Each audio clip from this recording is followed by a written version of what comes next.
So the song you just heard was the hilariously titled "What Did You Drag Me Into?" Today on the show we have Flamy Grant. Her new album is Bible Belt Baby. Welcome to Country Pocket. Thank you so much for having me. I can't believe I'm here. Yes, the high honor of a college radio show. Hey, for someone who's, only been in my hometown newspaper like once, this is a big deal. So I'm very happy to be here.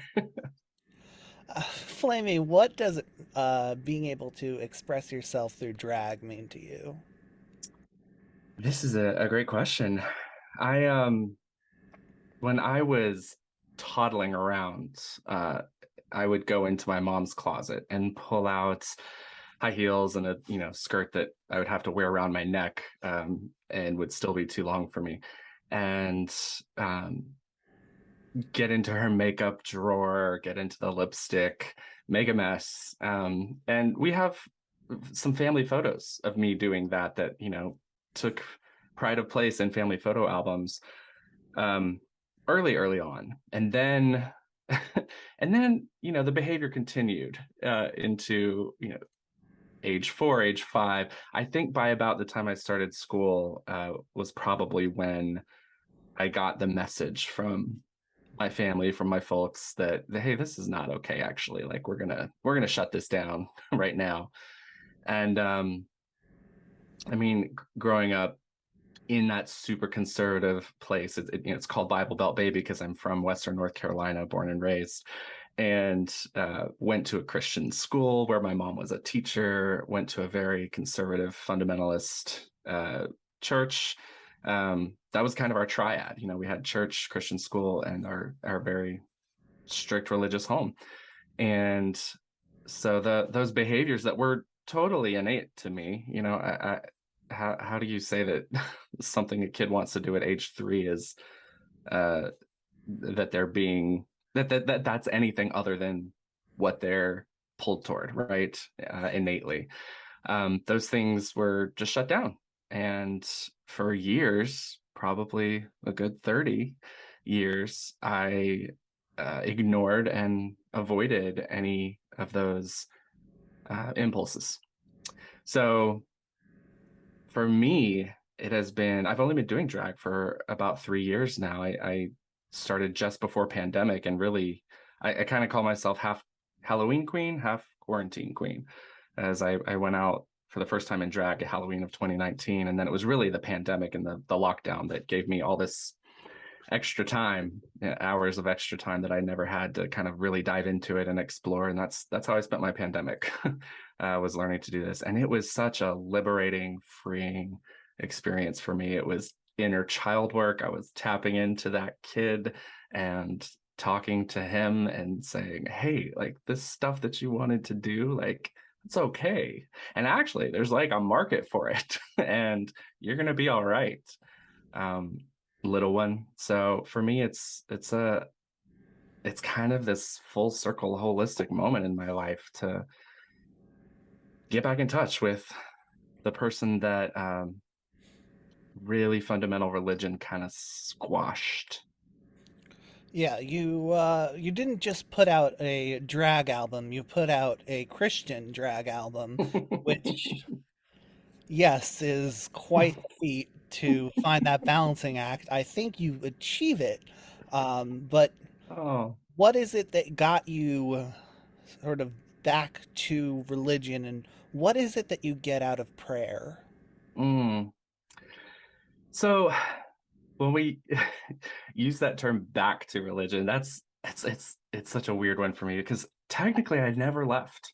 I've been involved in church making since since I was a kid in the church that I grew up in. I was a singer at church. I was the dependable, reliable kid who would, do anything that needed to be done publicly. And then it just kind of morphed as I grew. I was um, elected student body chaplain in high school. I served on all kinds of like worship committees and stuff in college, and then I became a church planter. I was on a mega church staff first, and then I became a church planter, and that's actually why I'm in San Diego.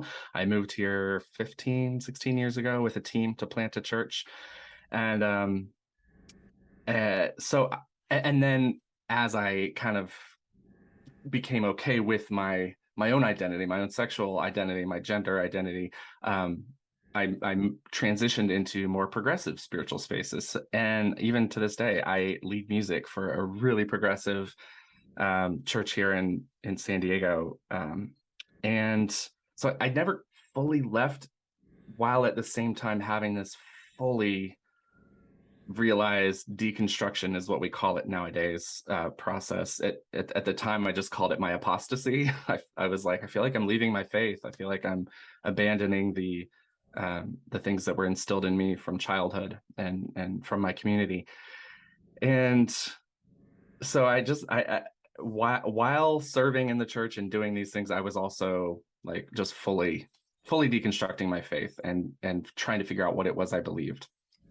And I think the place I've come to, and there's a lot more to this story, but for the sake of time, I won't tell the whole thing. But I think the place I've come to now is that I'm maybe the inverse of an agnostic, which by that I mean, um, rather than being someone who's just kind of like, I don't know what's out there, I feel like I tend to look at what other people are doing spiritually, what are their spiritual practices that are helpful to them, what is um it's just what's good and true and beautiful and noble. Think on these things. Like those are the things that I try to incorporate into my life. So if it's working for someone else, then I'm interested. Like I want to try that for myself. And I've done that through like a podcast I started, just interviewing folks for years now. I've been pulling bits and pieces back into my spiritual practice that feel helpful to me.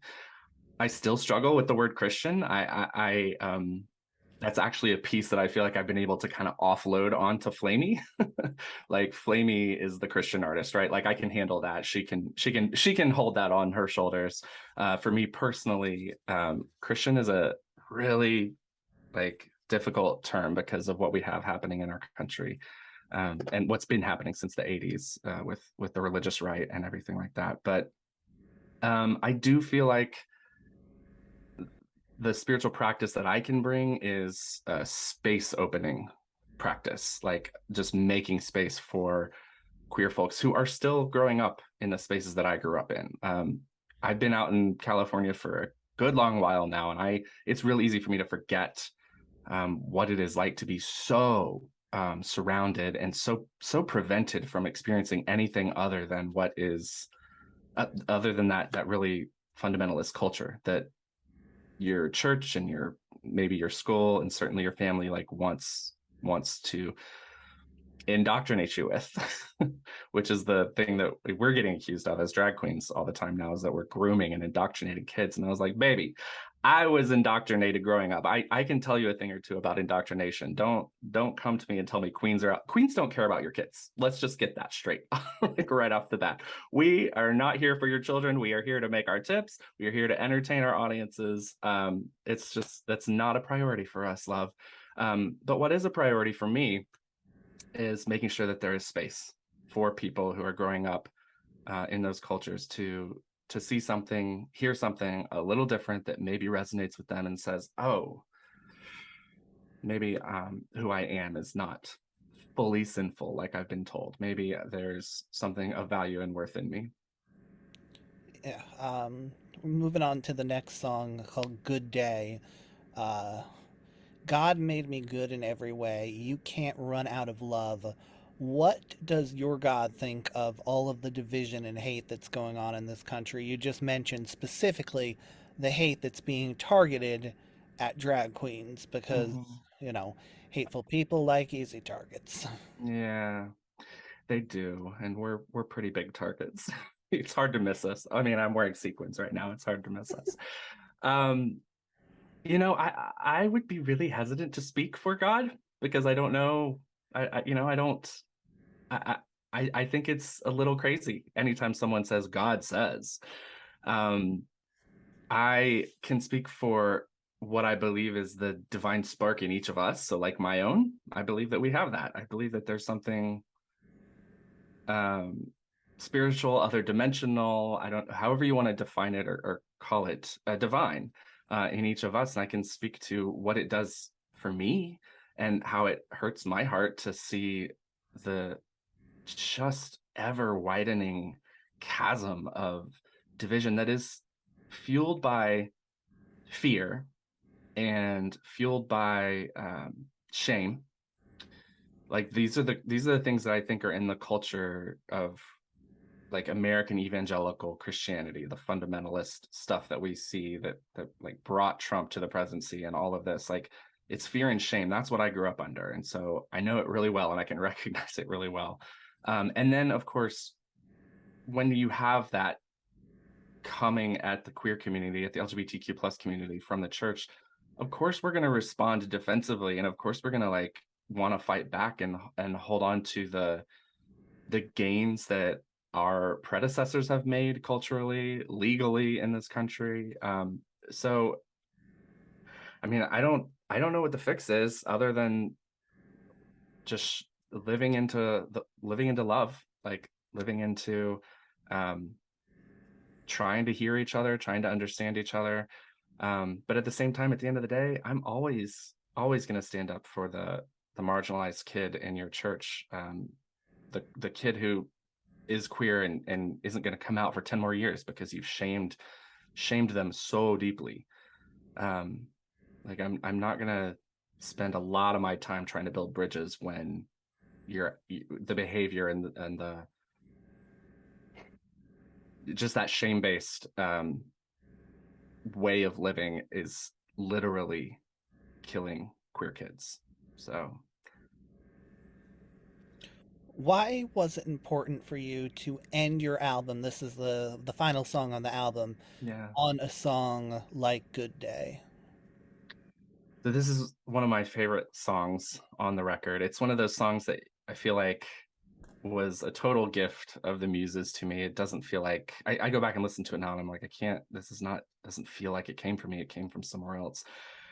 It was actually inspired by a queer small group at the church I was attending at the time. So obviously a progressive church, and there was a exclusively queer like Bible study. And I showed up a little begrudgingly. I have a cynical streak in me that runs pretty deep.